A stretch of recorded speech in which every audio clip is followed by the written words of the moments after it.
Boa noite, senhor presidente, boa noite, senhores vereadores, boa noite ao público aqui presente, boa noite aos ouvintes da Difusora Pratinense.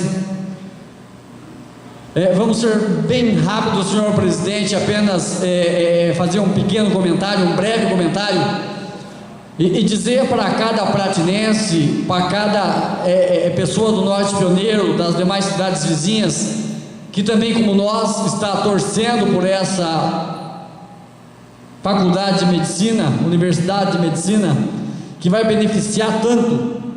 Então cada um de vocês que está com pensamento positivo pode se sentir também meio que pai desse projeto, desse mega projeto que vai beneficiar, que vai tirar ambulâncias das estradas e que vai realmente melhorar a vida de aproximadamente pouco mais, pouco menos de 500 mil pessoas que vivem em torno de Santo Antônio da Platina.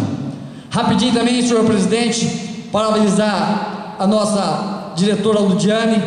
Na próxima sessão, segunda, nós vamos dar mais detalhe do grande projeto da Universidade Aberta do Brasil, que essa nossa diretora está implantando em Santo Antônio da Platina. Parabéns mesmo pelo seu trabalho.